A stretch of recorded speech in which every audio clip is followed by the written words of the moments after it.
Dalam 1 minggu terakhir, kasus COVID-19 harian di Jawa Timur bertambah 300 hingga 400 kasus. Satu kasus subvarian Omicron XBB sudah ditemukan. Satgas Penanganan COVID-19 Jawa Timur menyatakan belum bisa membuktikan subvarian ini menjadi penyebab peningkatan kasus.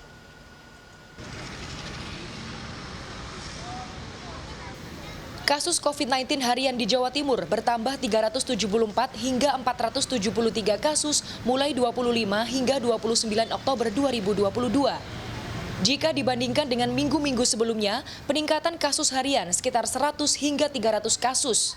Satgas Penanganan COVID-19 Jatim menyatakan peningkatan kasus terjadi karena aktivitas masyarakat sudah aktif kembali dan tidak semua tempat menerapkan protokol kesehatan dengan ketat. Meski ditemukan satu kasus subvarian Omicron XBB di Jatim dan sudah sembuh, namun Satgas Penanganan COVID-19 Jatim menyatakan belum bisa membuktikan subvarian ini menjadi penyebab peningkatan kasus. Sementara, pemeriksaan whole genome sequencing masih dilakukan secara rutin di Institute of Tropical Disease Universitas Airlangga untuk mendeteksi varian COVID-19. Hasil pemeriksaannya baru didapat sekitar 1 hingga 2 minggu. Adapun sampel yang dilakukan pemeriksaan WGS hanya kasus yang mencurigakan seperti pasien COVID-19 dengan gejala berat dari pemeriksaan klinis rumah sakit serta pelaku perjalanan yang bergejala. Dulu biasanya kalau dari rata-rata ya, yang waktu kita waktu Omicron masuk varian baru BA2, BA3 itu kan kita lakukan sequencing itu kurang lebih sekitar 150 sampai 200-an per bulan gitu. Nah, tapi kan kembali lagi kalau permintaannya turun ya ini juga pasti turun yang sequencing juga turun gitu. Terkait vaksin COVID-19 yang menipis, sejauh ini 30.000 dosis vaksin telah didistribusikan ke puskesmas-puskesmas di Jatim.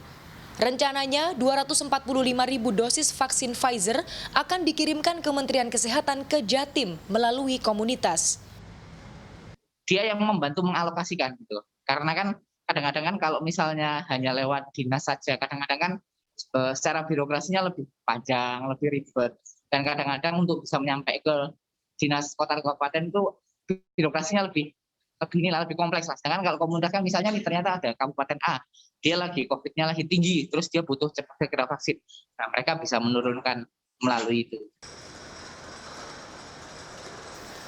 Masyarakat diimbau untuk kembali menerapkan protokol kesehatan dengan ketat dan melengkapi dosis vaksin untuk mencegah gejala berat jika terinfeksi COVID-19, meminimalisir angka rawat inap serta kematian. Hingga 29 Oktober 2022, capaian vaksinasi dosis 1 di Jatim mencapai 86,01%, dosis 2 mencapai 73,52%, sementara dosis 3 baru mencapai 23,75% dan dosis 4 sekitar 69,55%. Kanzata Marindora, Miki Peresia, Surabaya, Jawa Timur.